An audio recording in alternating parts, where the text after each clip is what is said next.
Nowadays, the idea of the perfect crime is a pipe dream. Due to advanced technology and surveillance everywhere, being a successful criminal for any period of time is almost unheard of. These are the top 10 richest criminals that never got caught. Before proceeding further, hit a like, subscribe to the channel, and click on the notification icon so you would get notified when we upload the next video. 10. The Ben Stahl Painting Thieves. The artist Ben Stahl was born in Chicago in 1910. As a young man, he sharpened his skills, completing beautiful illustrations for books and magazines. At the pinnacle of Stahl's career, the Catholic press commissioned him to paint the Stations of the Cross for a special edition of the Bible. The 14 small paintings he completed gained so much popularity that Stahl decided to paint them again on a much grander scale. He spent 2 years on these, and in November 1966 opened the Museum of the Cross so the public would have a chance to see his work. The paintings were described as an almost holy experience. Then, in 1969, just after Easter, burglars broke into the museum. There was no security in place and no alarm system. The crooks were meticulous in their theft. Instead of cutting the canvases out, they carefully removed each staple, then rolled the paintings up and made their escape. 9. Roberto Solis. 21-year-old Heather Tallchief was an armored car driver in Las Vegas, Nevada. On Friday, October 1, 1993, while refilling ATMs of several local casinos, she vanished. It was going to be a busy weekend, so her armored car was loaded with over $3 million. A check of the surveillance footage shows that Heather simply drove off after dropping her coworker at the casino side entrance. She vanished with all the cash. It appears Heather's whole job was a ruse. She had applied and taken the position 2 months prior as part of a grand criminal plan. Heather had no criminal record, and police searched her apartment for clues as to why she would do such a thing. In addition to Heather's fingerprints, an additional set were found, belonging to convicted murderer and thief Roberto Solis. The investigation revealed that Heather and met Solis, began a relationship, and together planned the perfect crime. 8. The Brink Heist. On April 19, 1989, at approximately 1 p.m., Brink's armored truck drivers in Eden Prairie, Minnesota encountered a group of well-planned thieves. With commando-style precision, one of the robbers quickly overpowered a guard. Another set blocked the armored truck's escape, while the fourth robber affixed a bomb to the truck's hood. In less than 60 seconds, the thieves stole almost $1 million in cash and then simply vanished. The Federal Bureau of Investigation agents assigned were amazed at the level of precision in which the robbery was conducted. The thieves were evidently well trained. The bomb squad, using an X-ray machine, discovered that the bomb was a clever fake. They were able to link the fake bomb to an identical one used in a robbery 3 years prior.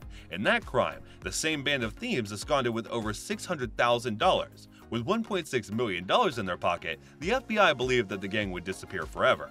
However, a year later, just 10 miles from the previous robbery, the same gang took on another Brink's armored truck team. They blocked the truck with a van while another team overpowered the guard who was loading the cash into the truck. The thieves fired numerous gunshots, but more to scare the guards than to harm them. 7. Lord Lucan.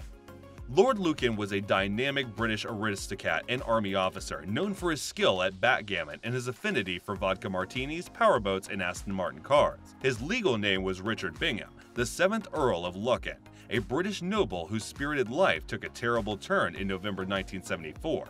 That was when he mysteriously vanished after the murder of his child's nanny, Sandra Rivet. Rivet's body was found in the basement of his family's home in the wealthy Belgravia section of London. The search began for Lord Lucan after his estranged wife Victoria Duncan, the Countess Lucan, ran into a nearby pub, bleeding from head wounds, shouting, "He's in the house! He's murdered the nanny!" 6. Anglin brothers and Frank Morris. Technically, John Anglin, Clarence Anglin, and Frank Morris were caught, but they make this list because they mysteriously vanished and were never seen again.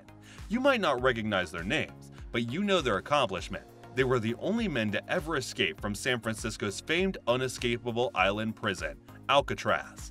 The three men plotted their escape for years and finally carried it out on June 11, 1962. They left in their bunks realistic-looking papier-mâché heads with real human hair. Then, they squeezed through a hole they had painstakingly made in the walls of the prison.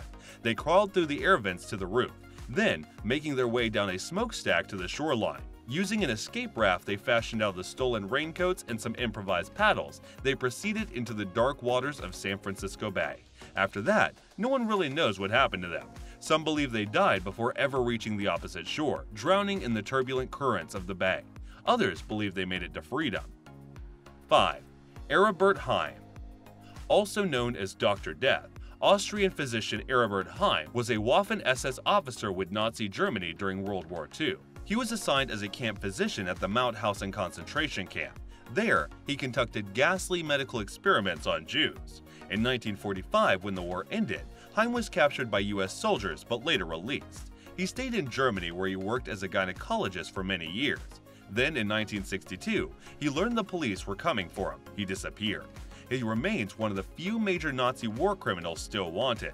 Some believe he made his way to Egypt where he assumed the identity of Tarek Housen Farid. 4. Heinrich Müller. Müller was the head of the Nazi Gestapo secret police during World War II. Müller was one of the most significant Nazis that were ever brought to justice, nor whose death was ever officially confirmed. As a senior officer and trusted advisor of Heinrich Himmler and Adolf Eichmann, Müller was directly involved in the planning and implementation of the Holocaust, and was present as the 1942 Wannsee Conference when the final solution was officially adopted. Under his command, the secret police were infamous for their brutal torture techniques. Since there was already another General Heinrich Müller, he was referred to as Gestapo Müller. After Gestapo founder Reinhard Heydrich's assassination in 1942, Müller was put in charge of the investigation. Using bribery and torture, he successfully identified the Czech commandos, who then killed themselves rather than be captured. He also led the investigation into the attempted assassination of Adolf Hitler in 1944. His investigation resulted in the arrest of more than 5,000 people and 200 executions.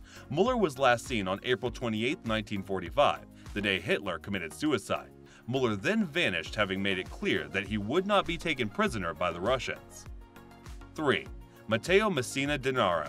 In the 150-year-old Cosa Nostra, a Sicilian mafia, he was known as the Capo de tutti capi, the boss of all bosses.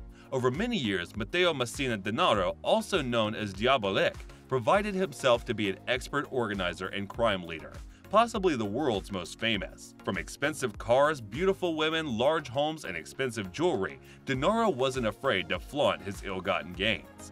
Denaro, the last of Sicily's notorious bosses, went into hiding after he was implicated in the 1933 Italian bomb attacks aimed at slowing the paces of governments against the mafia. He also remained at large for over 2 decades. Regarding himself as something of a folk hero, Denaro has maintained his luxurious lifestyle while still being on the run and wanted for more than 50 murders. He has made many top 10 lists of the world's most wanted criminals. Some believe he enjoys the protection of local police and politicians. He hasn't stopped investigators from seizing investments from many fronts for Denaro's money-making activists, including shopping centers, food distributors, and wine farms. His grasp is so extensive that they say it is hard to ascertain where the economy of Western Sicily stops and his crime empire begins. 2. The Pink Panthers. The Pink Panthers are a very successful band of Serbian jewel thieves.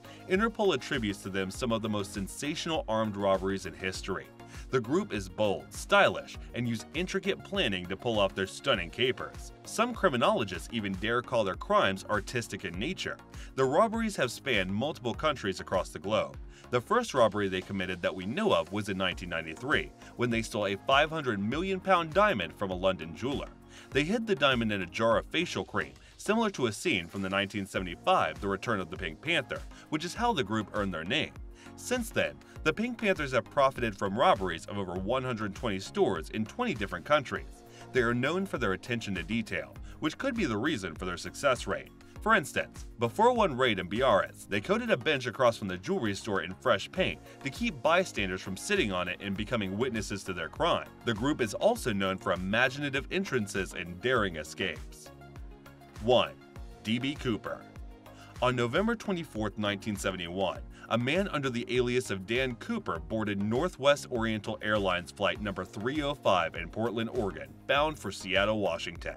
Dressed in a dark suit and tie, he showed a flight attendant a bomb inside his briefcase, and thus began the most famous hijacking in aviation history. He demanded $200,000 for parachutes and food for the crew. Once the plane landed in Seattle, he released all the passengers and one flight attendant. The FBI took to his demands, and once it was refueled, the Boeing 727 took off again, heading south. About 45 minutes after takeoff, Cooper donned a parachute and told the flight attendant to go to the cockpit. He had tied a bank bag full of cash onto himself and lowered the aft stairs on the plane. Then, in a heavy storm, Cooper jumped from the plane and he was never seen again. The FBI had Air Force fighter jets scramble to follow the plane, but Cooper had the plane flying close to stall speed, too slow for the pursuing aircraft to safely follow. A military search was conducted of the subjected jump zone, but no trace of Cooper was ever found. What do you think of these criminals? Thanks for watching!